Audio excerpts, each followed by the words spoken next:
abalishumi elinambini ababizele ecaleni efuna ukubanikeza imessage yokuba apho siya khona eJerusalem sizofika kunjani na indawo enjani ezokwenzeka khona. Kodwa zithi izibhalo abafundi bakaYesu babengayithathelanga ngqalelo lento ithethwa nguYesu okanye babengekho serious kulento uYesu ayithethayo. uYesu uthi kuyobe kufikelele ixesha lokuba ndiqokelele wonke amahlazo abantu basemhlabeni ndithwale yonke imithwalo yabo phezu kwam.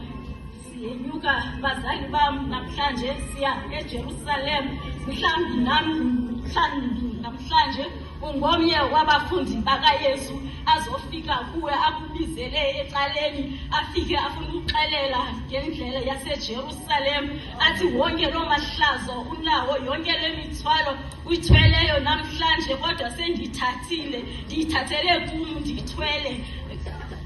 Ngasiya eJerusalem bazali bam ushiya yonke into awunyuki nemithwalo.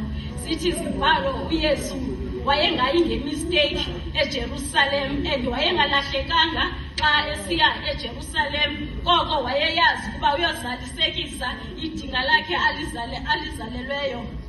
Xa siya eJerusalem awuzunyuka usaphethe imithwalo basishiya ukrazule inhliziyo yakho uyishiye phansi. Xa unyuka usiya eJerusalem imithwalo uyayishiya inzondo uyayilahla phansi uyayishiya umona uyayishiya izinto ezingelunganga ubambelele kuYesu.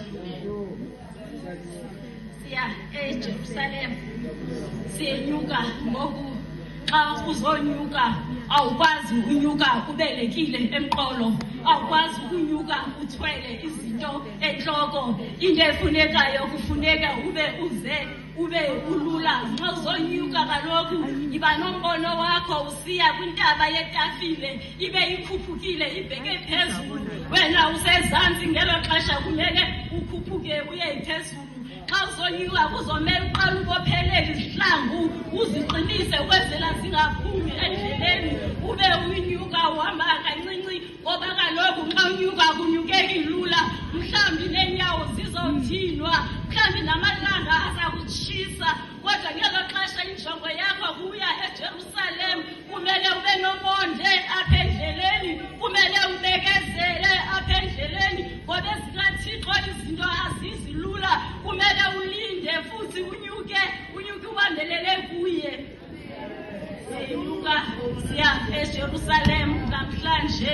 Xa sinyuka namhlanje uthi uThixo kunezinto ekumele uzishiye phansi uzoshiya zonke inzondo ushiye ukudangala ukuze unyuke ezingeni elisha likaYesu. Xa uzoya eJerusalem unyuka ndithi akunyukeki lula kunyukeka nzima kodwa ifuneka ube nomonde.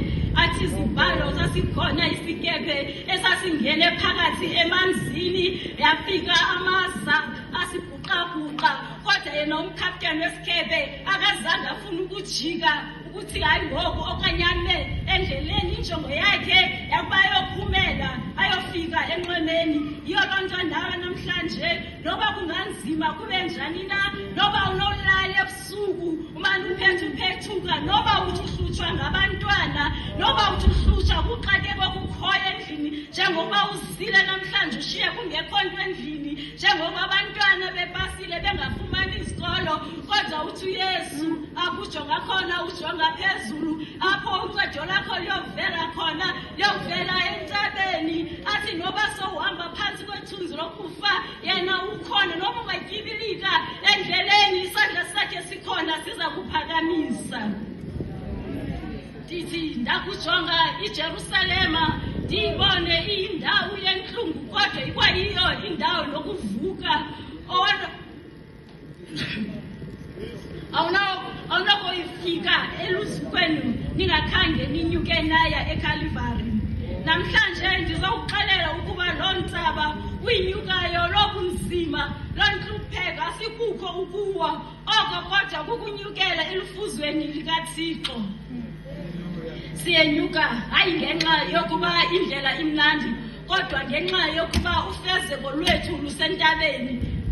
Mahamenda angcwele, masingakhali ngobunzima bokwenyuka, masivuyeni ngoba sinyuka sisondela kuye.